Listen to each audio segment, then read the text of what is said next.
आपण बघत आहात डिजिटल इंडियाचे डिजिटल न्यूज. ठाम मत मराठी न्यूज. धुळ्यातून प्रशासनाला गंभीर इशारा देणारी बातमी समोर येत आहे.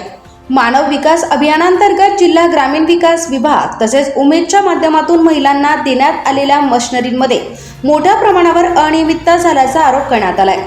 या प्रकरणाची चौकशी करून न्याय मिळावा या मागणीसाठी दक्ष पत्रकार संघाच्या माध्यमातून महिला गेल्या 6 दिवसापासून उपोषणाला बसल्या आहेत. मात्र 6 दिवस उलटूनही प्रशासनातील कोणत्याही अधिकाऱ्याने आंदोलनाची दखल घेतली नसल्याचा आरोप आंदोलनकर्त्यांकडून करण्यात आला आहे. प्रशासनाच्या या उदासीनतेविरोधात दक्ष पत्रकार संघाचे बापू बागुल यांनी आता आक्रमक भूमिका घेतली आहे. 15 ऑगस्ट रोजी आत्मदहन करणार असा गंभीर इशारा बापू बागुल यांनी प्रशासनाला दिलाय. दरम्यान या इशाऱ्यानंतर प्रशासन काय भूमिका घेणार, उपोषणाला बसलेल्या महिलांच्या मागण्यांची दखल घेतली जाणार का आणि या संपूर्ण प्रकरणाची चौकशी कधी होणार, या सर्व प्रश्नांकडे आता धुळे जिल्ह्याचे लक्ष लागले आहे.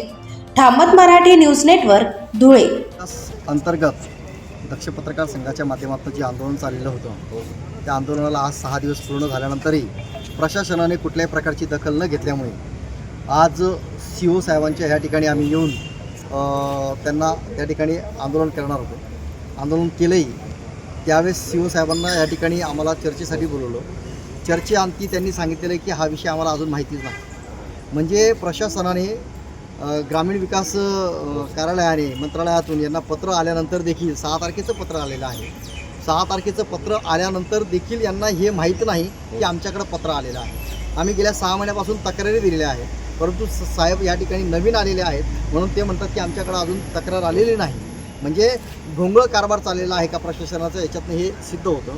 दुसरी गोष्ट, जे काही जिल्हा ग्रामीण विकास यंत्रणेचे जे काही अधिकारी आहेत त्या अधिकाऱ्यांना वाचवण्याचा या ठिकाणी प्रयत्न आहे का.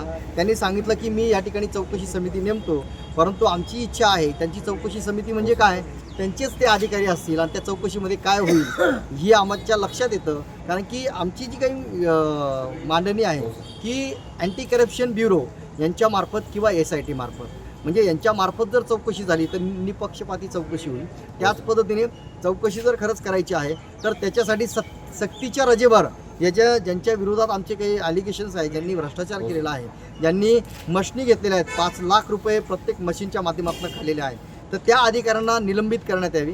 तर ती निपक्षपाती त्या ठिकाणी चौकशी होऊ शकते. परंतु साहेबांनी तसे कुठल्याही प्रकारचं मान्य न केल्यामुळे आमचं जे काही आंदोलन आहे ते आमचं आंदोलन ह्या ठिकाणी चालूच राहील.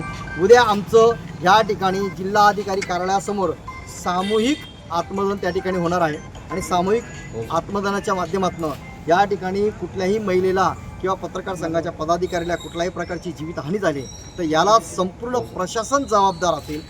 जय हिंद, जय महाराष्ट्र. बापू बागुल, दक्ष. आपण बघत आहात डिजिटल इंडियाचे डिजिटल न्यूज. ठाम मत मराठी न्यूज. देशभक्ति सिर्फ शब्दों में नहीं बल्कि देश के प्रति अपने कर्तव्य को निभाने में है. धुले के नागरिकों, स्वतंत्रता दिवस के इस पावन अवसर पर आप सभी को हार्दिक शुभकामनाएं. जिन वीरों के त्याग और बलिदान से हमें आज़ादी मिली, उन सभी महान स्वतंत्रता सेनानियों को शत शत नमन. हमारा तिरंगा हमेशा शान से लहराता रहे. भारत निरंतर प्रगति के पथ पर आगे बढ़ता रहे और हर भारतीय के दिल में देशभक्ति की भावना हमेशा जागृत रहे. यही स्वतंत्रता दिवस पर हमारी शुभकामना है. आप सभी को स्वतंत्रता दिवस की हार्दिक शुभकामनाएं. शुभेच्छुक, Ganga tiles, micro tower, Wadjai road, धुले.